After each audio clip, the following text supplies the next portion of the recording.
पेशकश के साथ मैं हूं हिना जुबैर और आज अपनी खास पेशकश में सबसे पहले हम बात करेंगे सर्दी के सितम की। जी हां, शुमाली हिंदुस्तान में सर्दी का कहर जारी है। दिल्ली में शदीद सर्दी की वजह से आम जिंदगी मुतासिर है। सर्द हवाओं और घने कोहरे ने लोगों की मुश्किलात में इजाफा कर दिया है। घने कोहरे की वजह से आज शुमाली हिंदुस्तान में 30 ट्रेनें भी देर से चल रही हैं। कुछ ट्रेनों को कैंसिल कर दिया गया है। दिल्ली के हवाई अड्डों की अगर बात करें तो यहाँ से भी कई परवाज़ों को मनसूख किया गया है। कई के रूट्स तब्दील किए गए हैं। कोहरे की वजह से डीएनडी पर ट्रैफिक जाम है। दिल्ली की सर्दी पर बातचीत के लिए हमारे साथ मौजूद रहेंगे वहाँ से हमारे नुमाइंदे। और राजस्थान में भी ठंड जो है वो अपना कहर ढा रही है। तो राजस्थान के माउंट आबू में जो दर्जा हरारत है वो सबसे कम देखा जा रहा है। वहाँ से भी हमारे साथी शरद हमारे साथ मौजूद रहेंगे।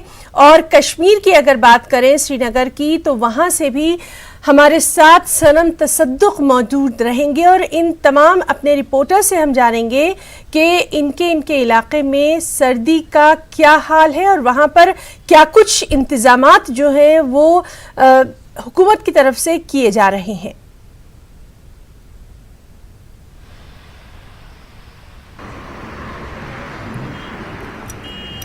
तो नाज़रीन, आप तस्वीरों में साफ तौर पर देख सकते हैं कि किस तरह से सर्दी ने पूरे शुमाली हिंदुस्तान को अपने लपेट में ले रखा है। कश्मीर की अगर बात करें तो कश्मीर में भी सर्द तरीन रात जो है वो रिकॉर्ड की जा रही है। साथ ही साथ शुमाली हिंद में दिल्ली में पिछले कई दिनों में अगर टेम्परेचर देखें तो कई बरसों का रिकॉर्ड जो है वो ठंड तोड़ रही है। और इन सब के बीच जो सबसे अहम बात हम जानने की कोशिश करेंगे वो यही है कि हर हुकूमत की तरफ से, चाहे वो रियासती हुकूमत हो या फिर मरकज़, इनकी तरफ से बात की जाती है कि रैन बसेरे जो हैं वो बनाए जा रहे हैं, रैन बसेरों का क़याम किया जा रहा है।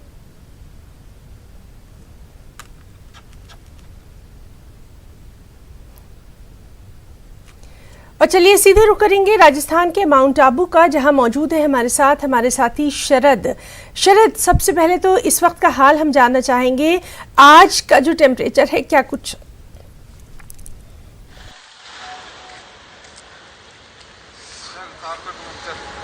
वो लाल हुआ है वो ना, मैं जैसे इंस्ट्रक्शन दूं ना।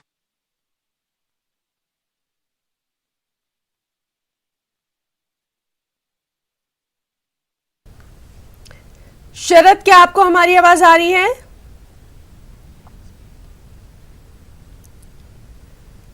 तो नाज़रीन, हम बात करने की कोशिश कर रहे हैं। हमारे साथी जो हैं वो मौजूद हैं और वो सर्दी का क्या हाल है, किस तरह से वहाँ पर इंतज़ामात देखे जा रहे हैं ख़ास तौर से, और जो ट्रांसपोर्ट है उस पर क्या कुछ असर पड़ रहा है, इन तमाम चीज़ों के बारे में जानेंगे। एक बार फिर से बात करने की कोशिश करते। हमारे साथी दिल्ली से रवि हमारे साथ मौजूद है।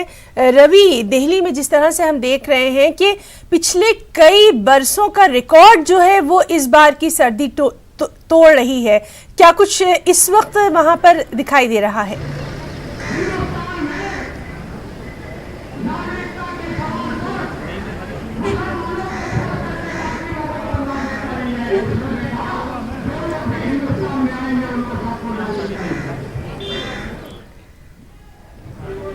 रवि, आपको हमारी आवाज आ रही है?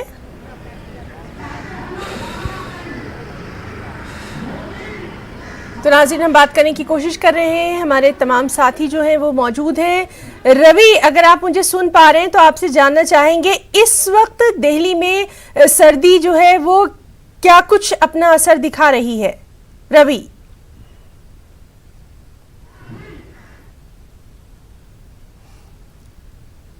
तो नाज़रीन, आपको बताएं कि ये दिल्ली के मनाजिर आप देख रहे हैं और कमो बेश जो शुमाली हिंदुस्तान की अगर बात करें तो इसी तरह के मनाजिर देखने में आ रहे हैं। सबसे ज़्यादा जो फ़र्क पड़ रहा है वो परवाज़ों पर पड़ रहा है, ट्रेन की आमदोरफ्त। चलिए एक बार फिर से बात करने की कोशिश करते हैं रवि से। रवि, क्या आपको हमारी आवाज़ आ रही है?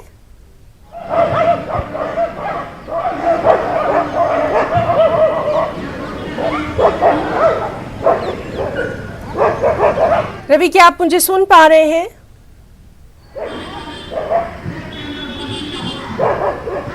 तो नाज़रीन, जब तक ये जो तकनीकी ख़राबी है ये ठीक होती है, तब तक हम आपको बताएं कि सर्दी के जो मनाजिर, ये आज सुबह के मंजर हैं।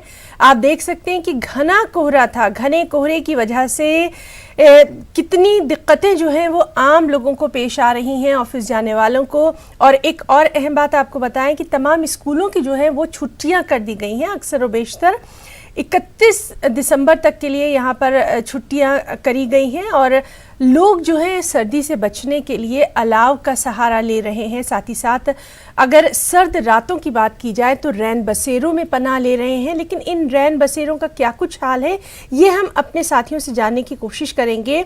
ट्रेनों की अगर बात करें तो ट्रेनों को कैंसिल किया जा रहा है या फिर उनके रूट्स तब्दील किए जा रहे हैं। और सबसे ज़्यादा जो असर पड़ रहा है विजिबिलिटी का, वो पड़ रहा है परवाज़ों पर। यानी जो हवाई जहाज़ हैं या तो इनके जो परवाज़ें हैं इनको कैंसिल कर दिया गया है या फिर ये थोड़ा देर से चल रही हैं। और आमदरफ्त का आप हाल देख सकते हैं कि आम जिंदगी तो रवां दवा है, लोगों को अपने काम की वजह से घर से निकलना ही है। लेकिन कहीं ना कहीं ये जो सर्दी है इसने ज़िंदगी की रफ्तार थोड़ी कम कर दी। और चलिए एक बार फिर से हम बात करने की कोशिश करेंगे। श्रीनगर में मौजूद है हमारे साथ सनम तसद्दुक। सनम, क्या आप मुझे सुन पा रहे हैं इस वक्त?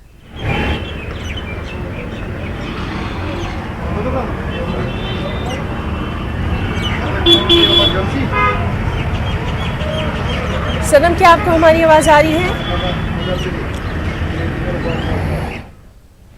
तो नाज़रीन, लगातार हम अपने तमाम साथियों से बात करने की कोशिश कर रहे हैं। सनम, क्या आप मुझे सुन पा रहे हैं?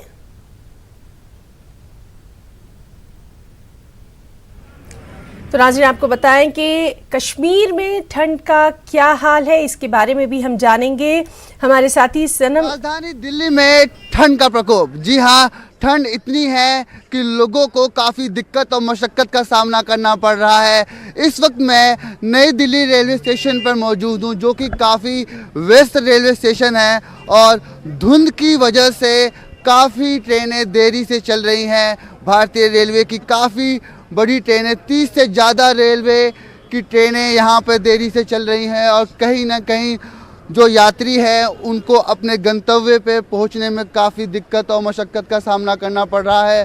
और काफ़ी देरी की वजह से लोगों को ट्रेन का इंतज़ार करना पड़ रहा है। रेलवे स्टेशन पे लोग काफ़ी देर से इंतज़ार कर रहे हैं, प्लेटफॉर्म पे बैठे हैं और कईयों की ट्रेन काफ़ी देर बाद यहाँ पर आई है, तो काफ़ी पहले पहुँच जाना चाहिए था, मगर उनको अभी यहाँ पर ट्रेन आई है। तो देख सकते हैं कि यात्री यहाँ से निकल रहे हैं। बात करना चाहेंगे, आप बताइए पहले कि ठंड ज़्यादा है, ट्रेन देरी से चल रही है। हम जम्मू वहाँ से आ रहे हैं, जम्मू से वैष्णो देवी से। ठंड वहाँ ठंड नहीं है, बिल्कुल ठंड नहीं है जम्मू में, लेकिन दिल्ली में ठंड है। दिल्ली में आते ही पता चल गया कि ठंड है, बहुत ज़्यादा है। जम्मू में कटरे में मौसम बहुत अच्छा था, वो ठंडा इलाका है, लेकिन वहाँ पर दिल्ली से बहुत अच्छा है मौसम। धूप है उधर। मगर यहाँ पे देख रहा हूँ कि काफ़ी यात्री काफ़ी देरी से यहाँ पे इंतज़ार कर रहे हैं।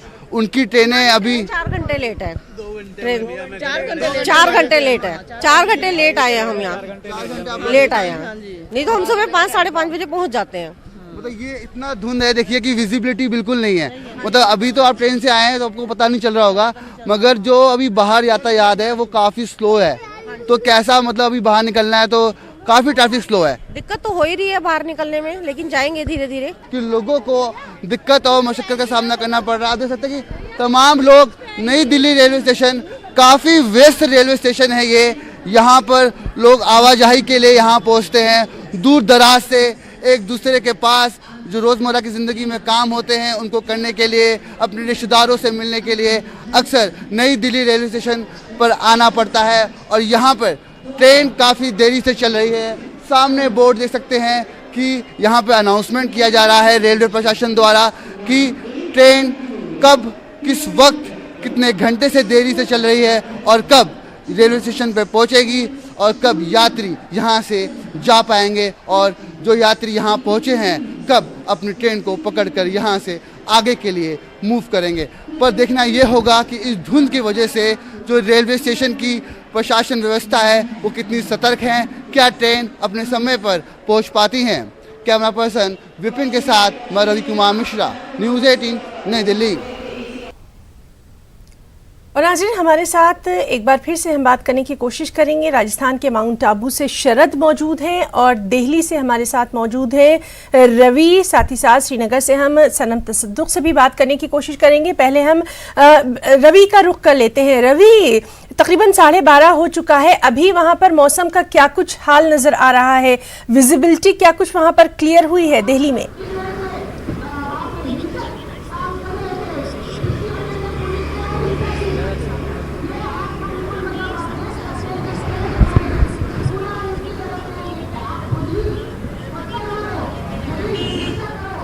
रवि, क्या आपको हमारी आवाज आ रही है?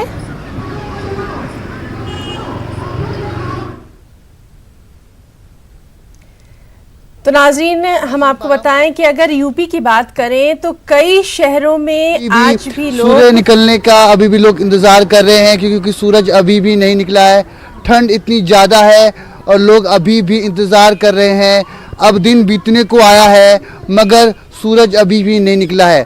तापमान में पहले की तरह गिरावट मौजूद है। ठंड बिल्कुल लोगों को तरसा रही है, तड़पा रही है, परेशान कर रही है और कहीं ना कहीं लोग परेशान हैं। लोगों से बात करना चाहेंगे कि ठंड कितनी परेशान कर रही है। अभी भी लोग सूरज निकलने का इंतज़ार कर रहे हैं।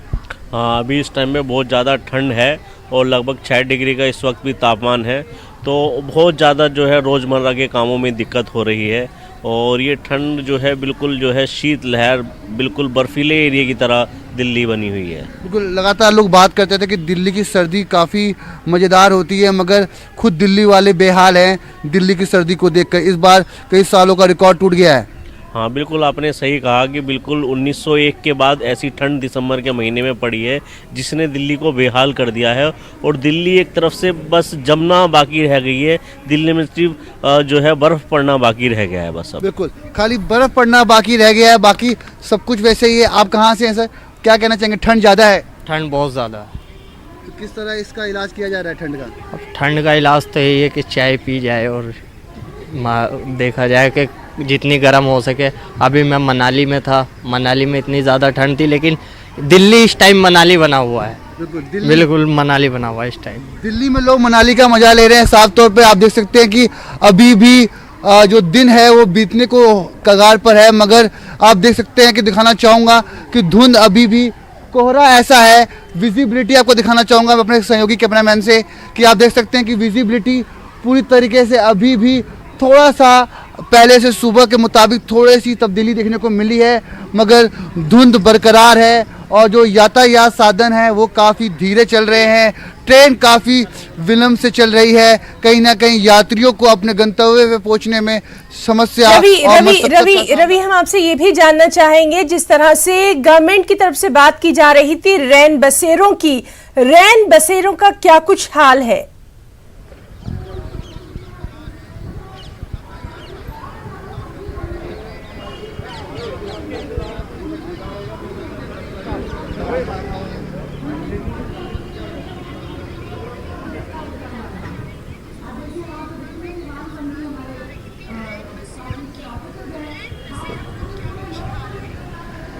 बिल्कुल, बात करें अगर आप रैन बसेरों की तो कहीं ना कहीं रैन बसेरों में लोगों की भीड़ लगी हुई है, तांता लगा हुआ है। लोग दूर दराज से राजधानी दिल्ली में अपने रोज़मर्रा के काम से यहाँ पहुँचते हैं। कुछ लोग यहाँ पे इलाज करने के लिए पहुँचते हैं, इलाज करवाने के लिए पहुँचते हैं, और कुछ लोग अपने रोज़मर्रा के कामों से पहुँचते हैं। मगर लोगों को ठंड में आशियाना ढूंढने की जो मशक्क़त का सामना करना पड़ रहा है, क्योंकि लोगों की संख्या ज़्यादा है और कहीं ना कहीं रैन बसेरों की संख्या इस भीड़ के सामने कम नज़र पड़ती है। क्योंकि कंबलों की संख्या सीमित है, राय बसेरा की संख्या सीमित है और उसमें आशियाना तलाशने वालों की संख्या ज़्यादा है। इसलिए लोग मजबूरन कुछ लोग सड़कों पर अपनी रात गुजार रहे हैं, कुछ लोग आग जलाकर अपनी रात गुजार रहे हैं। किसी के पास कंबल नहीं है, कहीं ना कहीं उन लोगों को काफ़ी परेशानी देखने को मिल रही है। जिन लोगों के पास घर नहीं है, रहने के लिए आशियाना नहीं है, वो मजबूर हैं सड़कों पर अपनी रात बिताने के लिए। जी रवि, तो आप हमारे साथ मौजूद रहिए। हमारे साथ माउंट आबू से शरद भी हैं, शरद से भी जानेंगे। शरद, माउंट आबू की अगर बात करें तो वहां पर भी टेम्परेचर जो है वो लगातार गिरता जा रहा है। आपसे ये जानना चाहेंगे कि अभी वहां पर धूप खिली खिली नजर आ रही है।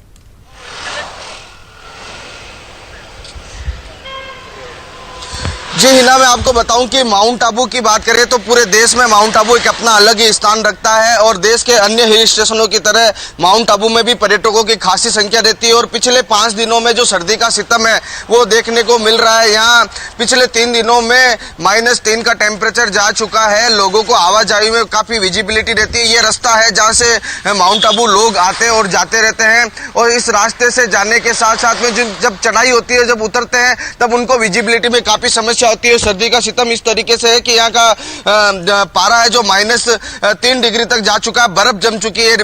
जब मैदानी इलाकों की बात करें तो वहाँ पर भी बर्फ पूरी तरह से जम चुकी है। और सबसे बड़ी बात करें तो यहाँ हमारे साथ कुछ स्थानीय लोग भी हैं, उनसे पूछते हैं, होटल व्यवसायी हैं, यहाँ पर्यटकों की संख्या में कोई सर्दी की वजह से समस्या आई है क्या? नहीं, कोई समस्या नहीं है। पर्यटक बहुत आ रहे हैं, बहुत सर्दी है यहाँ पे। 2-3 दिन से देख रहे हैं -3 डिग्री है यहाँ पे चल रहा है। पर्यटक बहुत आ रहे हैं, घूम रहे हैं, एंजॉय कर रहे हैं। पूरा भी चल रहा है। तो इन्हें आप देख सकते हैं कि यहाँ पर्यटकों की संख्या में इजाफा हुआ है। सर्दी के बावजूद पर्यटकों का उत्साह बना है और पर्यटक बहुत भारी संख्या में यहाँ पर्यटकों की आवाजाही रह रही है। शरद, आपसे ये भी जानना चाहेंगे, हुकूमत की तरफ से, गवर्नमेंट की तरफ से वहां पर क्या कुछ इंतजामात किए गए हैं, खासकर उन लोगों के लिए जो कि सड़कों पर रात गुजारते हैं?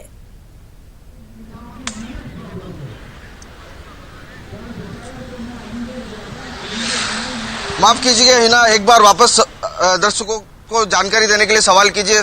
जी शरद, आपसे भी हम बात कर रहे हैं और हमारे साथ सनम भी मौजूद है। सनम, क्या आप मुझे सुन पा रहे हैं इस वक्त?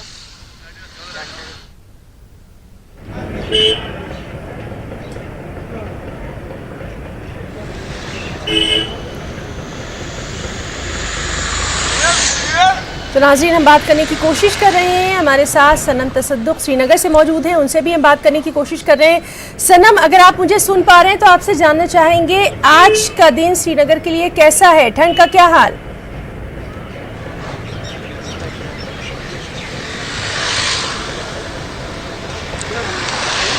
यहाँ माउंट आबू जो पर्यटन स्थल है, यहाँ पर बर्फानी जो पहाड़ी इलाकों में बर्फ पड़ी है, बर्फानी हवा चल रही है, तो यहाँ माउंट आबू में भी इसका असर देखने को मिल रहा है। दिन में जब सूरज उगा उसके बाद से सर्दी में थोड़ी कमी आई है और जो अभी भी बर्फानी हवाएं चल रही है, हार्ड कंपने वाली हवाएं चल रही है और शीतलहर का असर यहाँ पूरा है। यहाँ लोगों के जनजीवन पर खासा असर पड़ा है। जो स्थानीय लोग हैं उनकी दिनचर्या बिगड़ी है, जो रोजमर्रा के कामकाज है उनका शेड्यूल बिगड़ चुका है पूरी तरीके से। और रही बात जो पर्यटक है वो सुबह तक होटल में दबके रहे, बाहर नहीं निकले और अलाव का सहारा ले रहे हैं, उन्हीं वस्त्रों का सहारा ले रहे हैं। हालांकि उनकी खुशी देखते ही बन रही है, क्योंकि बर्फ का नाम सुनते ही पर्यटकों का मन माउंट आबू आने के लिए बन जाता है और पर्यटक यहाँ आ जाते हैं बर्फ देखने के लिए। यहाँ की नक्की झील की नौकायान है, वहाँ पर भी सुबह सुबह बर्फ की लहर दिखाई दी गई।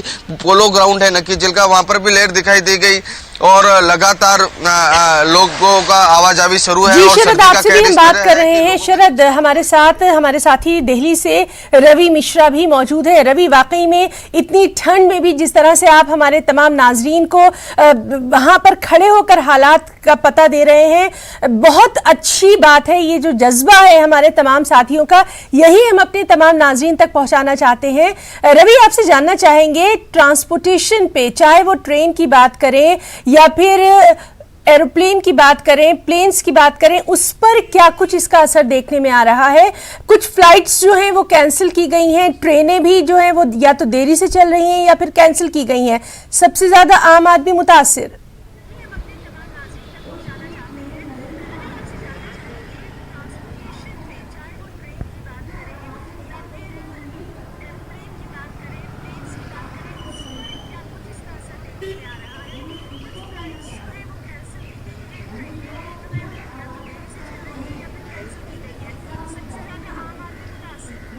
बिल्कुल, देखिए साफ तौर पर आम जनजीवन पूरी तरीके से अस्त व्यस्त है, चूँकि ठंड का कोहराम इतना ज़्यादा है। कहीं ना कहीं धुंध की चपेट की वजह से धुंध ने पूरे वातावरण को अपने आगोश में ले लिया है। आपको अभी भी दिखाना चाहूँगा कि अभी भी देखिए दोपहर का समय बीत गया है मगर सूरज अभी तक नहीं निकला है। कहीं ना कहीं यातायात इस थोड़ा बहुत प्रभावित है क्योंकि यातायात काफ़ी स्लो हो गया है। लोगों को आने जाने में समस्या का सामना करना पड़ रहा है। भारतीय रेल की कम से कम तकरीबन 30 से ज़्यादा ट्रेनें ऐसी हैं जो कि विलंब से चल रही हैं, 2.5 घंटे 3 घंटे देरी से चल रही हैं। यात्रियों को काफ़ी इंतज़ार करना पड़ रहा है क्योंकि वो रेलवे स्टेशन पे इंतज़ार कर रहे हैं। वहीं दूसरी तरफ बात करें कि काफ़ी बड़ी उड़ानें भी रद्द कर दी गई हैं और उनको भी देरी से वो अपना उड़ान भरेंगी, क्योंकि आप देख सकते हैं कि साफ तौर पे एयरपोर्ट एक ऐसा इलाका होता है जो काफी खुला होता है। तो दिल्ली में सर्दी का सितम वो लगातार जारी है। रवि और शरद जो कि माउंट आबू से हमारे साथ थे, अपने दोनों साथियों का बहुत बहुत शुक्रिया अदा करना चाहेंगे और ये दरख्वास्त भी आपसे करेंगे कि आप अपना भी वहां पर बहुत ख्याल रखिए क्योंकि ठंड वाकई में इस बार पिछले तमाम बरसों का रिकॉर्ड तोड़ रही है। और अगर सियासत की बात करें तो महाराष्ट्र की सियासत जो है वो कहीं ना कहीं गर्माती जा रही है। जी हां, आज हम बात करेंगे महाराष्ट्र में उद्धव ठाकरे किस तरह से अपनी कैबिनेट में काबीना में तौसी करने वाले हैं। जराये के मुताबिक वज़ीर आला के फर्जंद आदित्य ठाकरे को भी काबीना में जगह मिल सकती है। आदित्य ठाकरे वर्ली से रुकने असेंबली हैं।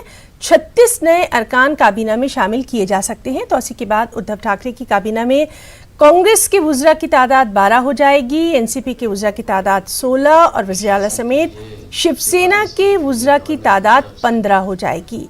और सबसे अहम खबर जिस पर लगातार हमारी नज़र बनी हुई है, तस्वीरों में भी आप देख सकते हैं कि अजीत पवार को नायब वज़ीर आला का ओहदा दिया जा सकता है।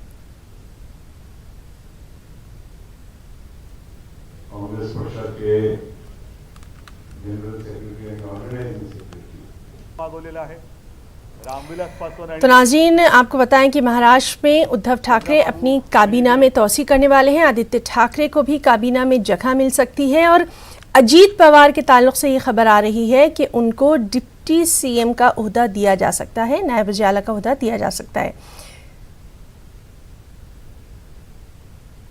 आप देख सकते हैं कि किस तरह से जब से ये हुकूमत बनी है उसके बाद से सबसे ज़्यादा जो अहमियत की बात थी वो यही थी कि काबीना में कैबिनेट में किन किन चेहरों को शामिल किया जाता है, किस तरह से उनकी तादाद की रहेगी, क्या कुछ वहाँ पर लाएअमल तैयार किया गया है। और चलिए एक बार फिर से रुख करेंगे हमारे साथी प्रशांत पांडे का। प्रशांत, आपसे जानना चाहेंगे, अब से कुछ ही देर बाद जो है वो कैबिनेट की पिक्चर भी साफ हो जाएगी।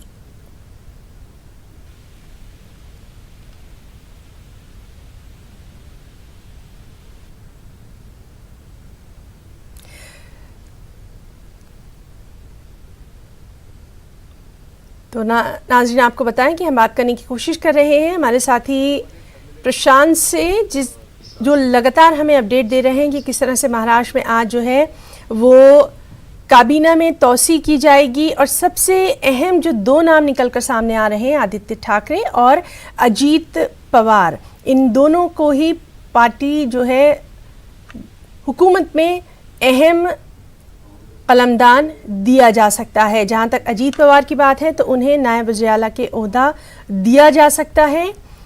पिक्चर जो है अब से थोड़ी ही देर बाद बिल्कुल साफ हो जाएगी। साथ ही साथ कांग्रेस और एनसीपी, इनके वुज़रा भी इसमें शामिल हैं, शिवसेना के वुज़रा भी इसमें शामिल हैं और लगातार इस अहम खबर पर हमारी नज़र बनी हुई है। एक बार फिर से बात करने की कोशिश करते हैं हमारे साथी प्रशांत पांडे से। प्रशांत, इस वक्त की क्या कुछ तफसीलात?